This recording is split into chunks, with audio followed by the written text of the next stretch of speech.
Welcome to our YouTube channel Anand classes Trimohani. प्यारे दोस्तों, आज हम लोग इस एपिसोड में बात करेंगे बायोलॉजी का एक महत्वपूर्ण टॉपिक, एक महत्वपूर्ण पार्ट जो हम लोग के लिए बहुत ज़रूरी है जानना। वो मेरा है डाइजेस्टिव सिस्टम, यानी कि पाचन तंत्र। तो आप लोग वीडियो पर बने रहिए और हम आज की इस वीडियो में पाचन तंत्र के कुछ अंग के बारे में बात करेंगे। फिर हम लोग आपको नेक्स्ट वीडियो में अगले अंग के बारे में बात करेंगे। पहले हम एक छोटी सी अंग के बारे में इस वीडियो में डाइजेस्टिव सिस्टम के बारे में बात करेंगे। हम सभी को मालूम है कि भोजन जो हम लोग करते हैं तो हमारे भोजन का पाचन होती है। तो हमारे भोजन को जो पाचन करने में जिस जिस अंग का जरूरत पड़ता है, हमारे भोजन को पाचन करने में जिस जिस अंग का जरूरत पड़ता है, उस सभी अंग मिलकर एक तंत्र का निर्माण करती है, एक सिस्टम का निर्माण करती है, जिसको हम लोग पाचन तंत्र के नाम से जानते हैं, या हम लोग डाइजेस्टिव सिस्टम भी उनको कह सकते हैं इंग्लिश में। तो आपके सामने बोर्ड पर देख रहे हैं लिखा हुआ है कि पाचन तंत्र यानी कि डाइजेस्टिव सिस्टम, पाचन तंत्र डाइजेस्टिव सिस्टम। इसका परिभाषा बहुत अच्छे शब्दों में लिखा गया है कि वैसे अंग जो भोजन पाचन में पचाने में सहायता करती है, मतलब हमारे शरीर का वैसा अंग जो भोजन पचाने में सहायता करती है, उन्हें सामूहिक रूप से पाचन तंत्र कहा जाता है। उन्हें सामूहिक रूप से पाचन तंत्र कहा जाता है। मतलब वही बात लिखा हुआ है कि जब हम शरीर में जो भोजन करते हैं ना, तो हमारा भोजन पचाने में जो जो अंग सहायता करती है, उस सभी अंग को एक सामूहिक रूप से, एक ग्रुपिंग को हम लोग पाचन तंत्र यानी कि डाइजेस्टिव सिस्टम के नाम से जानते हैं। इसमें जटिल भोजन जो है ना, सरल पदार्थों में टूट जाती है। कहने का मतलब हुआ कि जो हम लोग जटिल से जटिल भोजन या पदार्थ अपने शरीर के अंदर ग्रहण करते हैं ना, तो उसको सरल पदार्थ में तोड़ने का काम मेरा पाचन तंत्र ही करती है और पाचन तंत्र में ही वो टूटती है। नेक्स्ट लिखा हुआ पाचन तंत्र के दो भागों में बांटा गया है। आपको याद होना चाहिए पाचन तंत्र को हमेशा दो भागों में बांटा गया है। एक है मेरा आहार नाल, दूसरा है संबंध पाचक ग्रंथि। तो सबसे पहले हम आज और इन दिस वीडियो में बात करेंगे कि आहार नाल क्या होती है, और हमारे पाचन तंत्र में सबसे जो अगर कोई मुख्य भूमिका निभाती है तो वो मेरा है आहार नाल।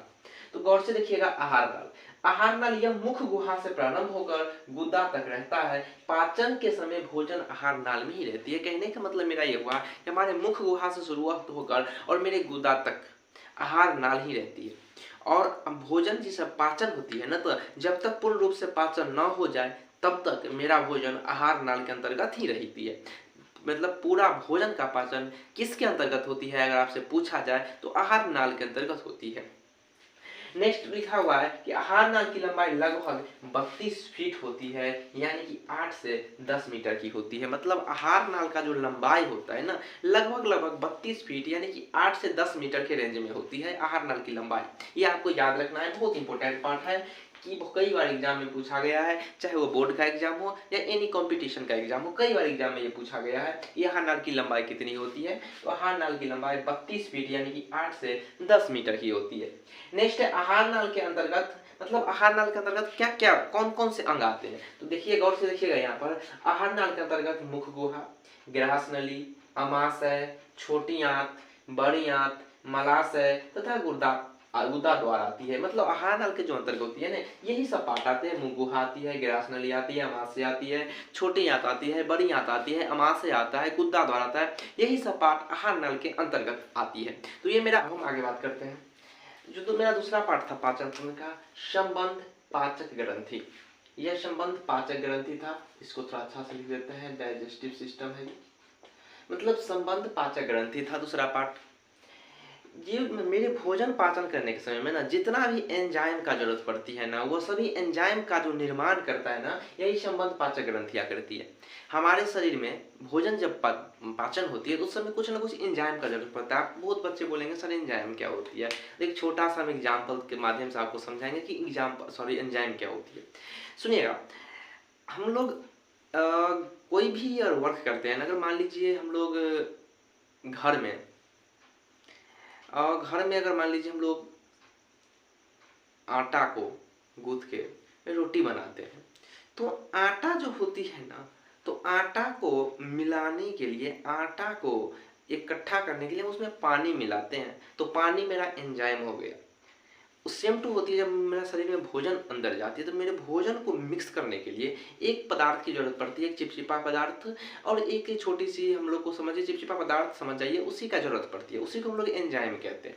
तो जितने भी एंजाइम भोजन पाचन करने में हमारे शरीर में जरूरत पड़ती है, सभी एंजाइम का जो निर्माण करता है ना, वह यही संबंध पाचक ग्रंथियां करती है। इसके अंतर्गत संबंध पाचक ग्रंथि के अंतर्गत, इसके अंतर्गत लाल ग्रंथि आती है, यकृत आती है, पित्ताशय आती है और अग्नाशय आती है। ये सब मेरे संबंध पाचक ग्रंथि के अंतर्गत आती है। पाचन क्रिया प्रारंभ कहाँ से होती है, तो हमेशा याद रखिएगा, पाचन क्रिया जो होती है ना, प्रारंभ मुख गुहा से होती है।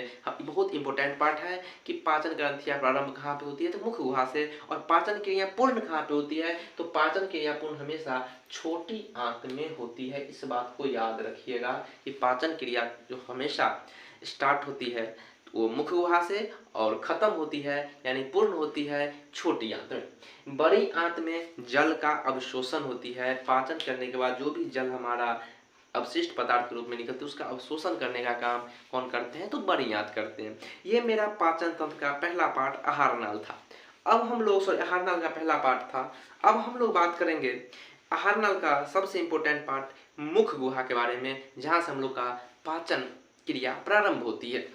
तो हम इस वीडियो में आपको इंट्रोडक्शन दिए हैं डाइजेस्टिव सिस्टम का। अब हमारा डाइजेस्टिव सिस्टम स्टार्ट होगी, हमारे शरीर का पाचन क्रिया स्टार्ट होती है मुख गुहा से। तब हम लोग मुख गुहा के बारे में पढ़ेंगे, और मुख गुहा के बारे में नेक्स्ट वीडियो में हम छोटी छोटी वीडियो लेकर आएंगे, ताकि आपको अच्छा लगे और ज़्यादा समय न देना पड़े। आराम आराम से हम लोग एक एक टॉपिक का वीडियो पढ़ेंगे। चलिए, तब तक के लिए बाय, थैंक यू, धन्यवाद।